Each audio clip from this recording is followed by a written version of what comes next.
Gitu ya. Oke, kita lanjutkan perbincangan Bang Freddy. Tadi sebelum jeda saya tanya begitu ya. Ini Bang Adit bilang tadi statementnya tepat waktu begitu. Ketika algoritmanya lagi turun, Pak Jokowi ngomong statement ini langsung naik lagi. Tanggapan Anda? Ya, saya sebetulnya sepakat dengan Mas Adi. Jadi memang setiap serangan itu juga bisa berdampak positif ketika itu dimanfaatkan, tanda kutip. Pak Jokowi juga pasti sering melakukan itu. Ya, Pak Jokowi pernah mengatakan kepada kami, misalnya contoh Amin Rais. Ya, ketika Amin Rais ini terus menyerang Pak Jokowi, justru simpati kepada Pak Jokowi itu naik. Tapi dalam konteks terakhir-terakhir ini, ya saya perlu sampaikan bahwa bukan Pak Jokowi yang meng-create, ya bukan Pak Jokowi yang menciptakan isu, tetapi Pak Jokowi berusaha mengambil tanda kutip manfaat dari situ, khususnya untuk popularitas.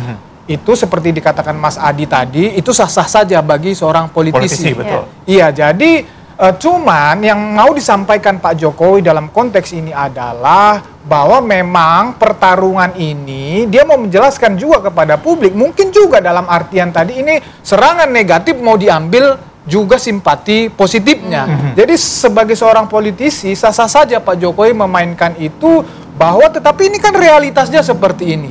Seperti yang dikatakan oleh Pak Jokowi, memang serangan terus-menerus menghantam beliau. Dan kemarin-kemarin tadi beliau mengatakan sedang sakit, diem, ya ada 2 minggu lebih itu. Nah mungkin ini momentumnya juga kembali mengambil simpati publik.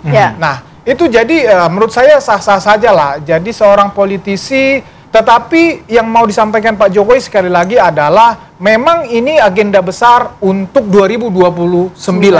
Ya tadi saya mengatakan ya, walaupun ada koalisi di sini, koalisi Indonesia Maju, ya banyak partai-partai, tetapi tokoh sentralnya ya Pak Jokowi dengan Pak Prabowo ditambah dengan Pak SBY, tapi tokoh sentralnya ini ketika ini berhasil dipecah, diadu domba, maka pemerintahan akan lemah. Tapi mungkin nggak statement Pak Jokowi ada agenda besar ini membuat publik akhirnya terkecoh, tidak lagi fokus kepada ijazah palsu, tapi agenda besarnya yang dicari-cari publik nantinya? Oh tidak. Ini kan pasti rame lagi ijazah palsu ini.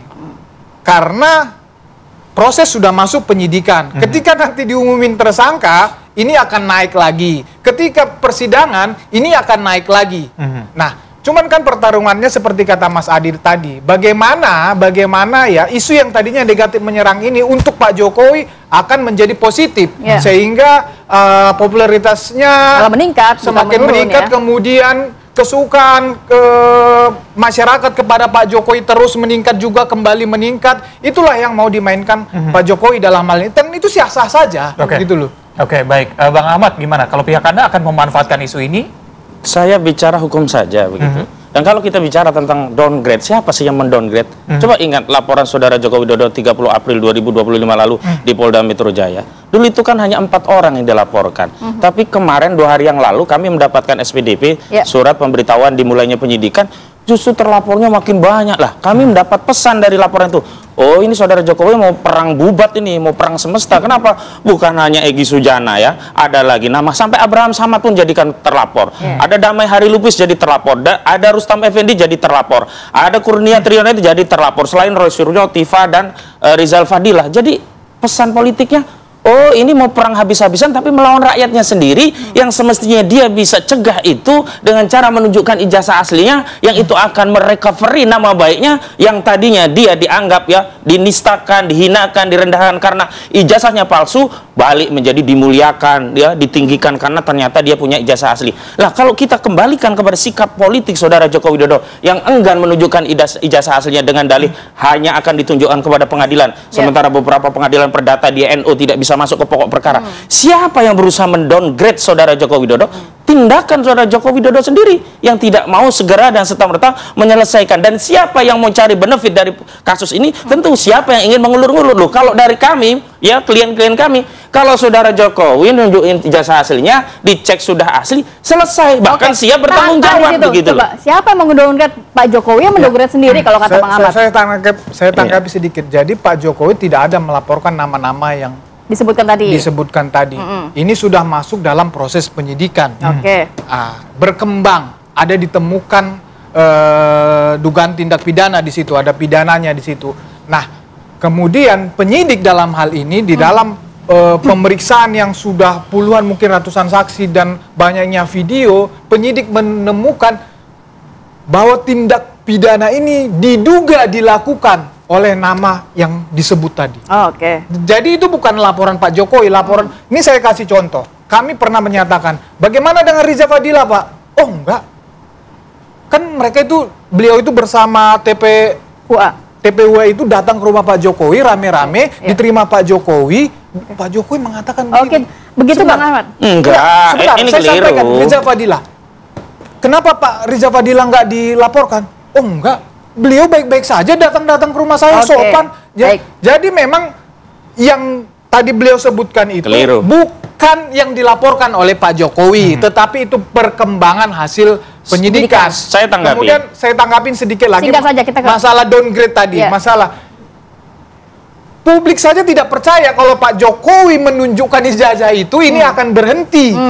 Jadi itu bahkan akan dipakai lagi untuk membangun narasi-narasi berikutnya atau ketidakpercayaan berikutnya. Jadi kenapa Pak Jokowi harus di pengadilan walaupun nanti mereka tidak terima, tetapi setidaknya yang memutuskan itu lembaga yang resmi. Nah, itulah membangun negara itu tidak bisa dibangun di atas basis suudzon. Ini kan sudah suudzon duluan. Belum ditunjukkan sudah suudzon, prasangka buruk, publik akan A, B, C. Kan ini suudzon. Yang kedua, 310, 311 KP itu delik aduan limitatif, dibatasi orangnya siapa, yang dicemarkan siapa. Nama-nama itu walau tidak muncul dari saudara Jokowi, dari kuasa hukumnya dalam bentuk inisial. Inisialnya ada 4 orang. Kemudian laporan dari banyak Polres yang dikonsolidasi ke Polda, itu juga geng-gengnya Jokowi. Kita tahu itu semuanya pendukung Jokowi. Seperti beliau ini yang katanya tadi pasang badan juga untuk Jokowi. Jadi Jokowi, golabatuzon, dugaan kuat Jokowi sudah tahu bahwa perkembangannya, penyelidikannya akan demikian-demikian. Tapi dia membiarkan itu terjadi. Berarti memang saudara Jokowi yang mau perang bubat dengan rakyatnya. Dan kalau ya itu yang terjadi, ya wajar rakyat membela diri. Orang bertanya tentang ijazah presidennya 10 tahun, tapi kenapa dijawab dengan perang bubat? Yang kedua terkait Wapres Gibran. Persoalannya itu kan bukan pada sikap rakyat, tapi proses prosedur dan tahapan Gibran naik. Loh, sudah ada loh pernyataan Ferry Amsari. Putusan MK 90 itu tidak ada pembuktian. Sayangnya, putusan MK itu final and binding. Tidak ada koreksi terhadap proses prosedur yang sudah diputus oleh MK.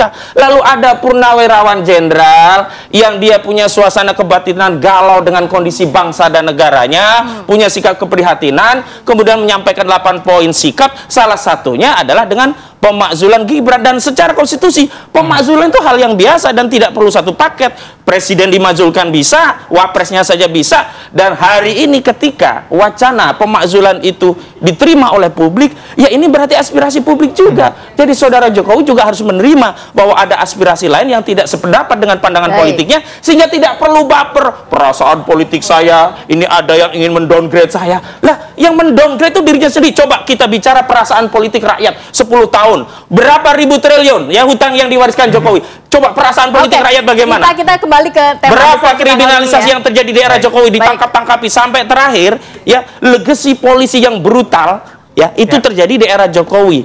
Dan hari ini masih ada sisanya. Penangkapan pun dilakukan secara brutal. Contohnya Charlie Chandra begitu. Baik, Bang Adi, ini beberapa kali tadi dikatakan bahwa Pak Jokowi baper begitu.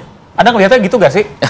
Atau ini memang yang saya tidak punya strategi? Saya tidak punya penilaian apapun ya. Tapi setiap orang itu memang mesti punya sikap terkait apapun yang sedang berkembang. Per hari ini ya Pak Jokowi rakyat biasa.